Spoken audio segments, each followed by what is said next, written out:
साथियों, आज जो बताने वाला हूँ मॉडल उत्कृष्ट विद्यालय जो है ना सॉल्व पेपर 2005। ऐसे जैसे कि मैं आपको बता दूँ, अवगत कराता हूँ कि जो सीरीज चल रही थी पहले, इससे पहले मैं आपको 2004 का जो है ना पेपर सॉल्व करा चुका हूँ। उससे पहले भी 2021 का लेटेस्ट जो पेपर था वो मैं आपको सोल्यूशन के तौर पे वीडियो बना के बता दिया था। ये पेपर इसलिए कराए जा रहे हैं, ये एक हाँ मैराथन सा मानो, जो है ना लास्ट ईयर के क्वेश्चन पेपर का कंबाइन कर दूंगा, मर्ज कर दूंगा वीडियो, उसमें एक में हो जाएगा। तो अभी है ना सिंगल सिंगल वीडियो चल रहा है, जिससे है ना आपको लास्ट ईयर क्वेश्चन कैसे पूछे गए हैं और किस तरह से क्वेश्चन पूछे जाते हैं वो सारा आइडिया है ना आपके पास हो जाएगा। और किस तरह से क्वेश्चन आस्क होते हैं वो सब पता चल जाएगा, कैसा पैटर्न रहता है। और है ना आपको मैं इन्फो जो है इम्पोर्टेंट इन्फॉर्मेशन है वो आपको प्रोवाइड करा रहा हूँ कि जो लास्ट ईयर के क्वेश्चन पेपर से है ना, हर एक लास्ट ईयर क्वेश्चन पेपर से 8 से 10 क्वेश्चन है ना सेम टू सेम रिपीट हो जाते हैं। बस सेम टू सेम, मान लो आप इतने सालों के है ना last year question paper complete कर लेते हो तो आपके बहुत सारे नंबर आना उचित है। आपको जिस तरह से है ना पेपर सॉल्व कराए जा रहे हैं और क्वेश्चन को लिखते जाइएगा, इससे है ना आपके लिए फ़ायदेमंद होगा। आइए देखते हैं किस तरह से है ना क्वेश्चन पूछे जाते हैं। आपसे पूछा गया है नीली क्रांति का संबंध किससे है, तो आपको बताना है कि नीली क्रांति का संबंध किससे है। और बड़ा कर लेते हैं इसको, तो है ना आपको थोड़ा सा अच्छा होगा, दिख पाएगा। सबसे पहला क्वेश्चन पूछा गया है नीली क्रांति का संबंध किससे है, तो ये जो संबंध है इसका मछली उत्पादन से है। इसके बाद सेकंड क्वेश्चन है लौह अयस्क का जो है ना प्रकार नहीं है। आपसे पूछा गया लौह अयस्क का जो प्रकार क्या नहीं है, इसमें जो है बॉक्साइट लौह अयस्क का प्रकार नहीं है। अब इसमें नेक्स्ट क्वेश्चन जो पूछा गया है मध्य प्रदेश के किस खनिज के उत्पादन में भारत में प्रथम स्थान रखता है। ये है ना हीरा के उत्पादन में मध्य प्रदेश जो है ना प्रथम स्थान रखता है। इंपोर्टेंट क्वेश्चन, यहाँ से क्वेश्चन घुमा फिरा के पूछा जाता है। ये क्वेश्चन आना अनिवार्य है हर एक एंट्रेंस एग्जाम में, इस बार भी है ना 2022 में आने की इसकी प्रोबेबिलिटी है। ध्यान रखना साथियों, मैं बता दे रहा हूँ अभी आपको, इम्पोर्टेंट है ना क्वेश्चन है ये। आगे देखते हैं नेक्स्ट। साथियों, आज मॉडल उत्कृष्ट विद्यालय जो है ना इसके हम सॉल्व पेपर बताने वाले हैं। इससे पहले के वीडियो में मैं आपको 2004 का है ना सॉल्व पेपर पूरा का पूरा बता चुका हूँ। आगे ऐसी ही सीरीज ये कंटिन्यू चलती रहेगी जब तक हमारे जो है ना लास्ट ईयर के सारे क्वेश्चन पेपर जो है ना सॉल्व पेपर मैं आपको बता नहीं दूंगा, तब तक ये सीरीज लगातार चलती रहेगी। यदि आपने चैनल को सब्सक्राइब नहीं किया है तो चैनल को सब्सक्राइब कर लें, बेल आइकन दबाएँ और ज़्यादा से ज़्यादा दोस्तों को शेयर करें। और मैं आपको ये एक इम्पोर्टेंट बात बता दूं, जो क्वेश्चंस होते हैं हर साल के रिपीट होते रहते हैं। 8 से 10 क्वेश्चन है ना हर पेपर के रिपीट होते हैं। तो आप इन क्वेश्चनों को है ना लिखते जाइएगा, और आपको जैसे ही अगर आंसर राइट पता है ना तो वो आप आंसर कमेंट सेक्शन में भी हमें बता सकते हैं। आइए देखते हैं पहला क्वेश्चन क्या दिया रखा है। हमें पूछा गया है नीली क्रांति का संबंध किससे है, तो ये जो नीली क्रांति का संबंध है मछली उत्पादन से है। नेक्स्ट क्वेश्चन हमसे पूछा गया है लौह अयस्क का प्रकार नहीं है, इसका जो प्रकार नहीं है बॉक्साइट।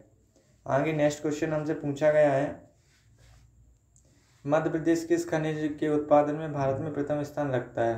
मध्य प्रदेश जो है ना हीरा के उत्पादन में पूरे भारत में प्रथम स्थान रखता है। हरित क्रांति का संबंध किससे है, हरित क्रांति का संबंध किससे है, कृषि से। सामान्य सी बात है, क्वेश्चन रिपीट होता है, इंपोर्टेंट भी है। सुनहरी रेशा है किससे संबंधित है, जूट से है। और इसके बाद नगद दाम की फसल है, नगद दाम की फसल कौन सी है, गन्ना। जीवाश्म ईंधन है, जीवाश्म ईंधन क्या होता है, कोयला होता है। आगे नेक्स्ट क्वेश्चन देखते हैं अपन। इसके बाद है ना अपना क्वेश्चन है, ये पूछा गया है इस तरह से बॉम्बई हाई जो है ना, बॉम्बई हाई क्या है, इसको पूछा गया ये है खनिज तेल स्रोत है Bommai high. Question number 9 Bharat की औद्योगिक नीति की घोषणा किस वर्ष में की गई थी। ये जो नीति है ना 1948 में लागू की गई थी, घोषणा की गई थी सॉरी। भारत के सूती वस्त्र की राजधानी क्या है, मुंबई। और आपको अगर मध्य प्रदेश में पूछी जाए तो इंदौर का नाम आता है। आगे नेक्स्ट देखते हैं।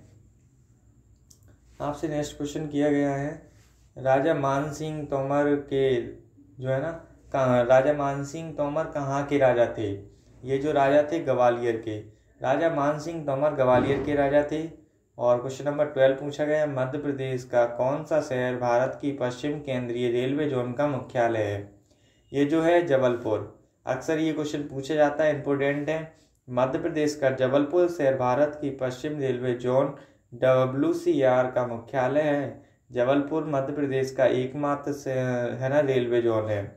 आगे नेक्स्ट क्वेश्चन हमसे पूछा गया है, अकबर जो है ना टाइम्स समाचार पत्र कौन सी भाषा में प्रकाशित हुआ है? ये हिंदी में प्रकाशित हुआ है, ध्यान रखना साथियों। आगे क्वेश्चन किए गए हैं हमसे, मध्य प्रदेश का जो है ना मध्य प्रदेश का ये पूछा गया है, मध्य प्रदेश का एकमात्र सिंधी समाचार पत्र कौन सा है? ये जो पत्र है हमारा फर्ज सिंधी भाषा में छपने वाला मध्य प्रदेश का एकमात्र पत्र जो है ना फर्ज है। अब नेक्स्ट क्वेश्चन किया गया है, मध्य प्रदेश राज्य के सबसे पुराने उर्दू समाचार पत्र का नाम क्या है जो भोपाल से प्रकाशित होता है? इसका जो नाम है नदीम है। मध्य प्रदेश राज्य के सबसे पुराने उर्दू समाचार पत्र जो है ना नदीम है, उर्दू भाषा में लिखा और यह भोपाल से प्रकाशित हुआ है। आगे नेक्स्ट क्वेश्चन देखते हैं अपन। हमसे क्वेश्चन किया गया है कि जो किस वाक्य में विराम चिन्ह का सही प्रयोग हुआ है? ये जो चिन्ह है ना उसका जीवन प्रवाह में था, उसे एक जगह ठहरना पसंद ना था। इसमें जो है ना विराम चिन्ह का सही यूज हुआ है। अब नेक्स्ट क्वेश्चन पूछा गया है, ये क्वेश्चन क्या है पढ़ लेते हैं इसको भी अपन। निम्नलिखित में से जो है ना कौन सा वाक्य जो है संयुक्त वाक्य है? संयुक्त वाक्य ये है ना, चुपचाप बैठो यहाँ से चले जाओ। जो साधारण वाक्य मिलकर है ना संयुक्त, दो साधारण वाक्य को मिला दें तो वो संयुक्त वाक्य कहलाते हैं। क्वेश्चन नंबर 18 जो पूछा गया है, मुझे विश्वास है कि आप आवश्यक आएंगे, यह किस प्रकार का वाक्य है? ये जो है मिश्र प्रकार का वाक्य है। निम्नलिखित में से कौन सा शब्द है ना पारिभाषिक शब्दावली का है? ये पूछा गया है, ये है ना प्रौद्योगिकी जो है ना पारिभाषिक शब्दावली का शब्द है। नेक्स्ट क्वेश्चन पूछा गया है, निम्नलिखित में से कौन सा शब्द पारिभाषिक शब्दावली का है? ये जो है परिचालन, ये जो है ना शब्दावली पारिभाषिक शब्दावली का शब्द है। अब नेक्स्ट क्वेश्चन हमसे किया गया है, निम्नलिखित में से जो हमें बताना है कौन सा शब्द संकर शब्द है जो दूसरे शब्दों से मिलकर बना हो? मालगाड़ी जो है ना संकर शब्द है। अपने से छोटे भाई को पत्र लिखते समय निम्नलिखित में से किस संबोधन का प्रयोग करना चाहिए? हमें करना चाहिए प्रिय का, डियर बोलते हैं इंग्लिश में। जब किसी पत्र को उसके मूल रूप में आगे किसी अधिकारी को भेजना हो तो कैसे भेजेंगे? इसको भेजते हैं प्रतिवेदन के साथ भेजा जाता है। आगे देखते हैं अब हमसे क्वेश्चन नंबर 24 पूछा गया है, शुद्ध वर्तनी वाला शब्द कौन सा होगा? ये जो शब्द होगा कुआ, कुआ इसका है ना सही वर्तनी का शब्द होगा। निम्नलिखित में से कौन सा शब्द भाववाचक संज्ञा नहीं है? ये जो है स्वर्गीय है ना भाववाचक संज्ञा नहीं है। अब नेक्स्ट क्वेश्चन हमसे किया गया है, ये कहता है कि राम काम करवाता है, इस वाक्य में रेखांकित जो है ना क्या करवाता है, इसको क्या कहा जाता है? ये जो है ना प्रेरणार्थक क्रिया है। उलटफेर से तात्पर्य क्या होता है? ये होता है परिवर्तन, उलटफेर करना परिवर्तन करना मीन्स। नेक्स्ट क्वेश्चन किया गया है, पीठ शब्द क्या है? पीठ जो शब्द है तद्भव शब्द है। आगे देखते हैं इसके बाद। अब आपसे क्वेश्चन किया गया है, हिंदी भाषा किस लिपि में लिखी जाती है? ये देवनागरी लिपि में लिखी जाती है। हिंदी की जो लिपि है देवनागरी है, और आपकी मराठी की भी देवनागरी है, और भी संस्कृत की भी देवनागरी है। इन सभी की ध्यान रखना आप। अब आगे पूछा गया है, वर्तनी की दृष्टि से निम्नलिखित शब्दों में से कौन सा शब्द शुद्ध है? ये जो आशीर्वाद बी ऑप्शन है ना इसका सही है। हिंदी शब्द में जो है ना ज्ञा किस वर्ड के बाद आता है? ये जो आता है त्रा के बाद ज्ञा आता है। किस वर्ड के बाद आता है ज्ञा? त्रा के बाद ही आता क्षेत्र ज्ञान। अब the noun form of simplify is क्या कहलाता है? ये कहलाता है सिंप्लीफिकेशन। आगे देखते हैं। अब इसमें नेक्स्ट क्वेश्चन किया गया था adjective form of attract is, क्या कहलाता है? अट्रैक्टिव। इसके बाद the given below 4 sentences identify the simple sentence is called, ये कहलाता है we found him heading being the bus is beeping silently. अब नेक्स्ट क्वेश्चन आपसे पूछा गया है question number 35, the following sentence is incomplete, choice the answers that best complete the sentence I rang him up at 10 o'clock at night. इसका जो option होगा right out he was not at home. Next question किया गया है choice the answers best जो है ना completes the sentence I work hard my English assigns जो है ना असाइनमेंट। इसका जो राइट ऑप्शन होगा C but I did my papers last year. Next question जो आपसे पूछा गया है choice the best answers that uses which to combines the two sentence correctly. इसका जो है ना फर्स्ट ऑप्शन ए ऑप्शन जो है ना राइट होगा। Football is vigorous and healthy games everybody should play it. अब इसका जो राइट ऑप्शन होगा a everybody should play football which is vigorous and healthy game. अब नेक्स्ट देखते हैं आगे क्वेश्चन नंबर 38 दिया है choice the correct answer to complete sentence when we got to the treat. इसका जो राइट ऑप्शन होगा b the play had already begun. Question number 39 choice the correct answer to complete meaning of the first sentence we can listen to the commentaries of today's match at Govind's house. इसका जो right option होगा a he has a radio set. Next पूछा गया है choice the correct answers the complete the meaning of the first sentence. इसका right option है b did you come to school yesterday. इसका right answer होगा। Next पूछा गया है one of the underline part in the following sentence is incorrect, identify the part that is incorrect. तो इसका जो ऑप्शन है बी इसका राइट ऑप्शन है। आगे देखते हैं इसके बाद पूछा गया one of the underline part is the following sentence is incorrect, identify the incorrect part. तो इसका ऑप्शन जो है ना राइट ये होगा। इसके बाद नेक्स्ट क्वेश्चन देखते हैं ये भी पूछा गया choice the correct answers to complete the sentence he says he tried of writing books about horrible pupils and in the next one of। इसका जो राइट ऑप्शन होगा C is going to write about perfectly charming pupils। Next पूछा गया है आपसे pupil choice the correct answers to complete the sentence Asha has lost the neglect that C. इसका जो right option होगा C had borrowed from her friend हजंट C. अब इसके बाद 46 क्वेश्चन पूछा गया है आइडेंटिटी द करेक्ट स्पेलिंग। इसका ये ऑप्शन होगा नेवर और ये राइट ऑप्शन होगा।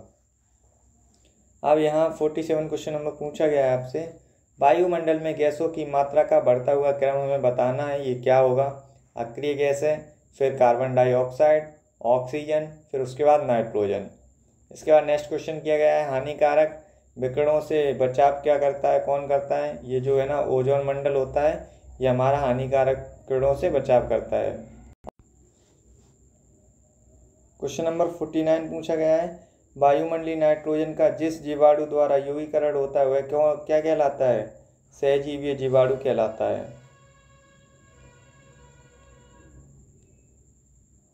क्वेश्चन नंबर 49 में पूछा गया है वायुमंडलीय नाइट्रोजन का जिस जीवाणु द्वारा यौगिकरण होता है वह क्या कहलाता है? ये कहलाता है सहजीवी जीवाणु। 15 क्वेश्चन पूछा गया है कौन सा कथन जो है ना गलत है? प्रकृति रेडियो एक्टिव विकिरणों से पर्यावरण प्रदूषण नहीं होता, ये गलत क्वेश्चन है। इम्पोर्टेंट ध्यान रखना, ये इम्पोर्टेंट भी है। नेक्स्ट क्वेश्चन जो आपको है ना दिया गया है कौन सा दिया गया है इसमें पढ़ते हैं अपन।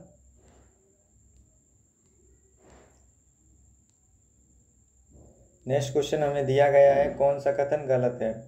ये जो कथन गलत है आश्रमवीय पौधे जो है ना नॉन लेम्यूनियस भी नाइट्रोजन का यौगिकरण करते हैं, ये गलत कथन है। अब पौधे द्वारा कार्बन का यौगीकरण होता है, इसका राइट आंसर क्या है? डी, प्रकाश संश्लेषण के द्वारा है ना पौधे का कार्बन का यौगीकरण होता है। आपसे नेक्स्ट क्वेश्चन पूछा गया है, स्मॉग क्या है? स्मॉग होता क्या है? ये होता है स्मॉग प्लस फॉग, जो है ना स्मॉग होता है। अब पूछा गया है, ताजमहल संरक्षित हो रहा है अम्लीय वर्षा के द्वारा। इसमें ये भी इंपॉर्टेंट क्वेश्चन है, रिपीट हो सकता है इस बार। उपयुक्त में से कोई, जो है ना ये रिफाइनरी फैक्ट्रियाँ होती है ना, इसके जो धुएं निकलते हैं उससे है ना ये प्रभावित हो रहा है, पीला सा रंग इसका है ना होता जा रहा है धीरे धीरे। तो अक्सर क्वेश्चन पूछे जाने लगे हैं यहाँ से। वायुमंडल के किस भाग में गर्मी का जितना विकिरण होता है उतना ही अवशोषण होता है? ये समताप मंडल में है ना इक्वलेशन होता है।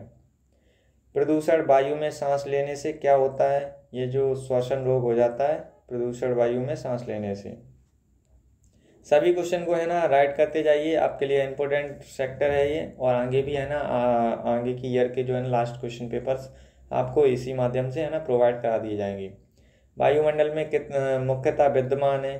जो है ना नाइट्रोजन 78% है, ऑक्सीजन 21%, कार्बन डाइऑक्साइड 0.3% और अन्य गैसें हैं ना 0.7% है ना अवेलेबल है। निम्नलिखित में से कौन सा है ना वायुमंडल निम्न में से कौन सा कथन वायुमंडल के संदर्भ में सत्य है? तो इसका राइट ऑप्शन ए होगा, कणकीय द्रव हमारी परावैंगनी किरणों से रक्षा करते हैं।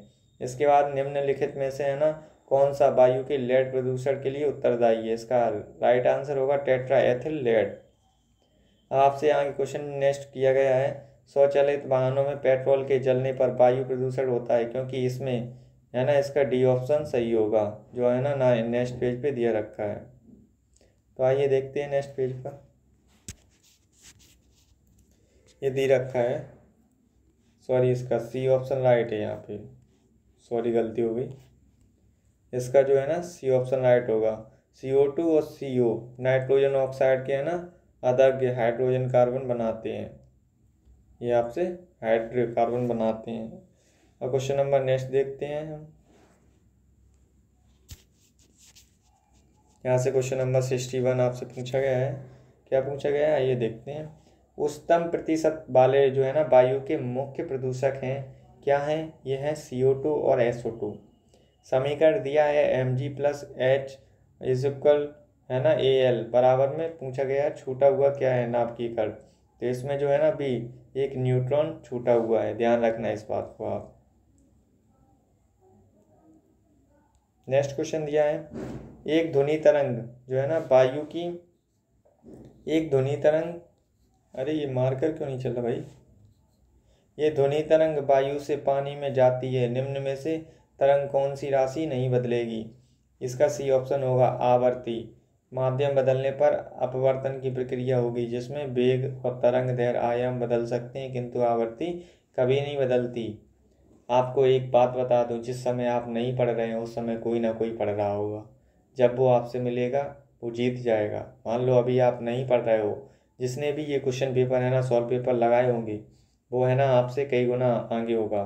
तो आपसे रिक्वेस्ट है कि आप है ना ध्यानपूर्वक पढ़ें और क्वेश्चनों को लिखें, और लिखें ही नहीं बल्कि याद भी कर लें, क्योंकि आपके आने वाले एंट्रेंस एग्जाम में है ना बहुत आपकी हेल्पफुल होंगे ये क्वेश्चंस। आपसे पूछा गया है, श्रव्य ध्वनि तरंगों तथा दृश्य तरंगों की आवृत्तियों के अनुपात का क्या क्रम होता है?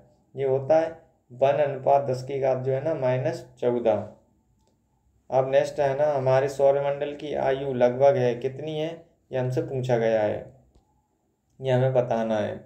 तो है ना बिग बैंग सिद्धांत के से है ना हमारे सौरमंडल की आयु 5 × 10⁻12 वर्ष है ना पूरी कंप्लीट है। आपको एक और खबर दे दूं कि इंग्लिश मीडियम वालों का भी है ना अलग से, इसी तरह जिस तरह हिंदी मीडियम वालों को चल रहा है इस तरह इंग्लिश मीडियम वालों का भी है ना प्ले लिस्ट में एक प्ले लिस्ट बना दी जाएगी, इंग्लिश मीडियम वालों की, हिंदी मीडियम वालों की ऑलरेडी बना दी है। इसी तरह उनके पूरे के पूरे क्वेश्चन पेपर है ना वहीं पे सॉल्यूशन मिल जाएगा उनका। आगे नेक्स्ट क्वेश्चन किया गया है, एक गैलेक्सी में तारों की संख्या कितनी होती है? एक गैलेक्सी में तारों की संख्या कितनी होती है? तो ये तारों की संख्या होती है 10⁻11। गैलेक्सी तारों का झुंड होता है, और हमारी गैलेक्सी आकाशगंगा है, और में तारों की संख्या 10 कितनी है 11। सौर ऊर्जा का ताप के रूप में धारण करना कहलाता है, क्या कहलाता है? ग्रीन हाउस प्रभाव कहलाता है हमारा। अब देखो ग्रीन हाउस प्रभाव से है ना एक क्वेश्चन इंपोर्टेंट आता है, ध्यान रखना इस बात को। ग्रीन हाउस प्रभाव में सौर ऊर्जा का ऊष्मीय ऊर्जा में बदलता है। सौर ऊर्जा से पृथ्वी गर्म होकर ताप वृद्धि करती है और अतः ताप के रूप में धारण करने की प्रक्रिया है ना ग्रीन हाउस प्रभाव कहलाती है। और मैं ऐसे ही नहीं बोल रहा, मैंने है ना लास्ट ईयर बच्चों को पढ़ाया था, सारे बच्चों के सिलेक्शन हो गए थे। आपको भी रिक्वेस्ट है कि आप है ना अच्छे से अध्ययन करें, आपका भी सिलेक्शन हो जाए, इसी में उम्मीद करता हूँ। आप अगर अच्छे से पढ़ेंगे तो सिलेक्शन आपका कोई नहीं रोक सकता, मैं भी नहीं। एक पवन चक्की से सही तरीके से चलने के लिए पवन का न्यूनतम वेग होगा कितना होगा, यह ना 15 किलोमीटर पर आवर होगा। आगे देखते हैं।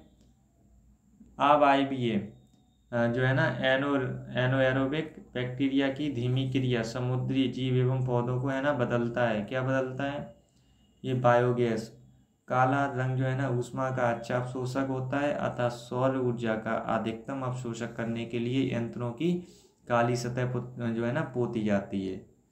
अब नेक्स्ट क्वेश्चन आपसे पूछा गया है, सौर यंत्रों में काले रंग की पुताई हुई जो है ना सतह प्रयुक्त की जाती हैं। क्यों की जाती हैं? जो है ना सौर ऊर्जा अवशोषित करने के लिए इसको है ना पोता जाता है इस काले रंग का। और काले रंग है ना ऊर्जा का स्रोत होता है। सौर कोर में जो है ना दर्पण प्रयुक्त करने का उद्देश्य क्या होता है?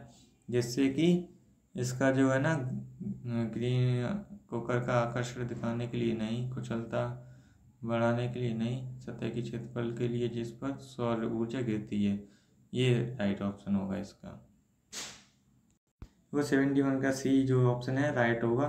सौर कुकर में ना दर्पण अधिकतम ऊष्मीय ऊर्जा मतलब कि हीटिंग पावर लेकर परावर्तित करता है, अतः दर्पण से क्षेत्रफल बढ़ता है जिस पर सौर ऊर्जा गिरती है तथा परावर्तित होकर पात्र पर गिरती है। एक सामान्य मानव है ना कि नेत्र से वस्तु को दूर ले जाने पर प्रतिबिंब की दूरी पर क्या प्रभाव पड़ता है? परावर्तित नहीं होती।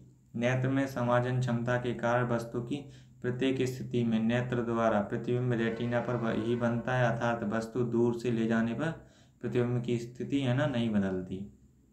आगे आपसे नेक्स्ट पूछा गया है, ऊर्जा है एक, ऊर्जा क्या है आपसे पूछा गया है। जो कार्य करने की क्षमता है उसे हम ऊर्जा कहते हैं। कार्य करने की क्षमता ऊर्जा कहलाती है। ऊर्जा कार्य करने की क्षमता दोनों की मात्रा क्या होती है? जूल। आपसे अक्सर ये क्वेश्चन पूछा जाता है, इंपोर्टेंट है, ध्यान रखना इस बात को। नेक्स्ट क्वेश्चन हमसे किया गया है, जो भी क्वेश्चन इंपोर्टेंट आ रहे हैं ना हम आपको बताता जा रहा हूँ। एक वोल्ट मीटर और एक है ना अमीटर का परपथ में एक आर प्रतिरोध में विभवांतर तथा धारा नापने के लिए प्रयुक्त किया जाता है। कौन सा तरीका सही परपथ का होगा? ये राइट ऑप्शन है ए, वोल्ट मीटर आर के समांतर और एमीटर जो है ना श्रेणी क्रम में हो तब। आगे नेक्स्ट क्वेश्चन देखते हैं। ये विद्युत परपथ में फ्यूज लगाते हैं, क्यों लगाते हैं? परपथ का जो है ना अति भारण ओवरलोडिंग से बचाने के लिए है ना विद्युत परपथ में फ्यूज को लगाया जाता है, जिससे कि ओवरफ्लो ना हो। आपसे नेक्स्ट क्वेश्चन किया गया है, क्रिया और प्रतिक्रिया के बल किस प्रकार कार्य करते हैं? तो ये हमें राइट बताना है किस प्रकार कार्य करते हैं। तो इसका राइट ऑप्शन है ए, हमेशा एक दूसरे को निष्क्रिय कर देते हैं क्योंकि वे एक समान होते हैं एवं विपरीत दिशाओं में लगते हैं। ध्यान रखना, न्यूटन का जो है ना तृतीय नियम है ये। अब नेक्स्ट क्वेश्चन आपसे किया गया है, क्या किया गया है, एक जो है ना परसर क्रियाशील कणों के निकाय पर जब कोई बाह्य बल नहीं लग रहा है तब जो है ना प्रत्येक कण के रेखीय संवेगों का जो योगफल है संरक्षित होता है। ध्यान रखना इस बात को। अब आपसे नेक्स्ट क्वेश्चन पूछा गया है, गुरुत्वीय त्वरण जी का परिमाण पृथ्वी की सतह पर कैसा होता है? भूमध्य रेखा से ध्रुव की ओर बढ़ता है। ध्यान रखना इस बात को। गुरुत्वीय त्वरण जी का मान ध्रुवों पर अधिकतम एवं भूमध्य रेखा पर न्यूनतम होता है। सूर्य के प्रकाश मंडल का ताप होता है, क्या होता है? B, 5800 kelvin. सूर्य की जो है ना कोर का ताप 10⁶ के होता है। सूर्य के प्रकाश मंडल का ताप कितना होता है? 6000 केल्विन। और टोटल कितना मिला के हो जाता है? 6500 केल्विन। ध्यान रखना इस बात को। यहाँ से हमारे मैथ के क्वेश्चन स्टार्ट हो जाते हैं। आइए देखते हैं क्या है। सामान्य तापमान पर स्वतंत्र इलेक्ट्रॉनों का बहुत अधिक घनत्व पाया जाता है, किसमें? चालकों में। अब इसमें पूछा गया गुरुत्वीय त्वरण जी का जो है ना भूमध्य पर न्यूनतम होता है, क्यों होता है न्यूनतम, यहाँ से ये पूछा गया है। इसका आंसर, राइट आंसर है सी, पृथ्वी के घूर्णन की रेखीय चाल भूमध्य रेखा पर अधिकतम होती है, ध्यान रखना है इस बात को। आपसे पूछा गया है दो गोलों में एक ही त्रिज्या दूसरी की आधी है और दो दूसरे गोले का आयतन पहले के आयतन का होगा, कितना गुना होगा, ये होगा 8 गुना, ध्यान रखना है इसको। नेक्स्ट क्वेश्चन किया गया है आपसे ABCD और BDE दो समबाहु त्रिभुज इस प्रकार है कि D भुजा BC का जो है ना मध्य बिंदु है और त्रिभुज ABC और BDE के क्षेत्रफलों का अनुपात क्या होगा, ये क्षेत्रफल आपसे पूछा गया है। इसका जो राइट ऑप्शन है वो है सी, इसका राइट ऑप्शन क्या होगा, सी होगा, 4:1। अब आगे जो है ना क्वेश्चन दिया गया है, ये क्या क्वेश्चन है, आपसे आस्क किया है दो समरूप त्रिभुजों की भुजाएं 4:9 के अनुपात में हैं, इन भुजाओं के क्षेत्रफल का अनुपात क्या होगा, इनका होगा 16:81। जब मैं मैथ का टॉपिक कराऊंगा तो बाय डिटेल में सॉल्व करा के है ना क्वेश्चन आपको बताऊंगा। क्वेश्चन नंबर 85, चित्र में ABCD एक वर्ग है, यदि AC बराबर 20√2 सेंटीमीटर हो तो त्रिभुज ABC का क्षेत्रफल क्या होगा, ये होगा 200 वर्ग सेंटीमीटर। आगे है ना, आगे देखते हैं अपन। इसके बाद जो दिया गया है, आपसे पूछा गया है दो वर्गों में एक का विकर्ण दूसरे का आधा है और तो दूसरे वर्ग का क्षेत्रफल पहले के क्षेत्रफल का कितना होगा, ये है 4 गुना होगा। आगे देखते हैं।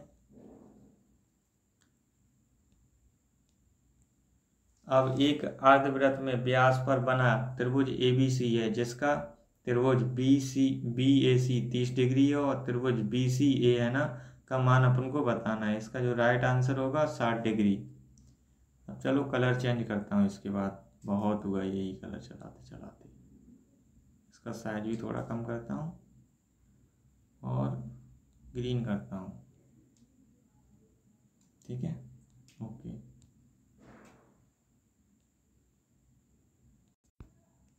आपसे पूछा गया है, क्या पूछा है, संलग्न चित्र ABCD चक्रीय चतुर्भुज है और जिसका है ना बहिष कोण DCE है तथा त्रिभुज जो है ना DAB 80 डिग्री हो तो त्रिभुज DCE का मान क्या होगा, इसका जो मान है ना ये होगा 80 डिग्री। कितना होगा इसका मान, 80 डिग्री।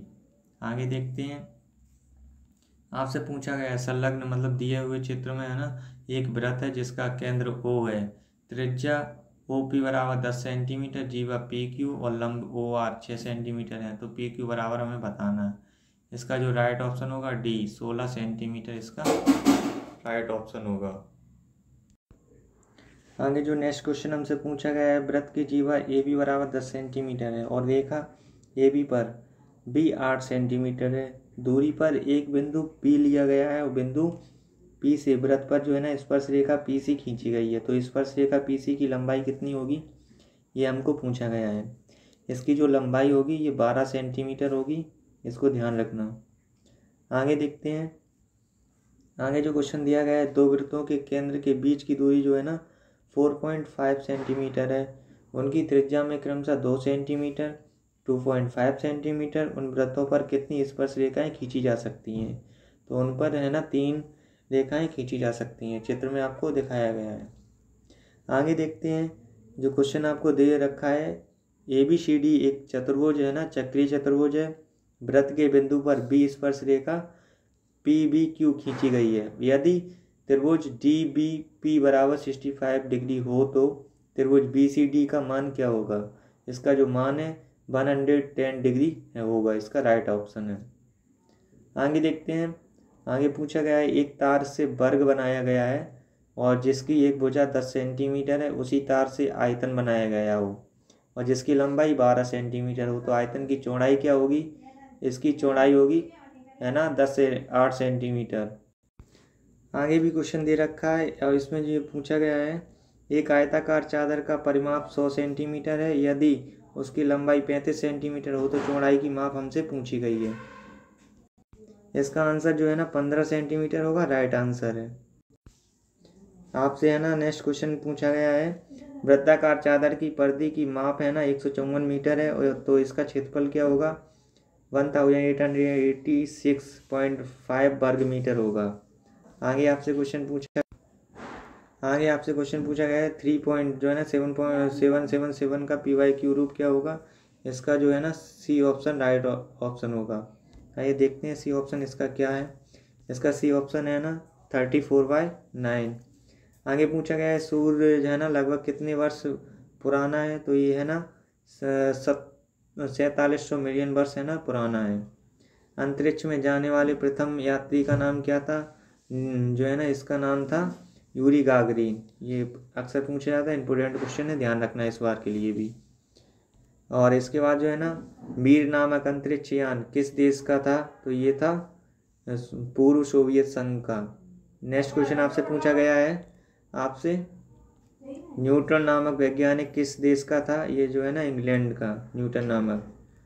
कैसा लगा वीडियो आप कमेंट सेक्शन में बताइएगा, और चैनल को सब्सक्राइब नहीं किया तो चैनल को सब्सक्राइब कर लें, और ज़्यादा से ज़्यादा कमेंट करके हमें बताएं कैसा लगा वीडियो। आगे भी है ना इस टाइप के क्वेश्चन पेपर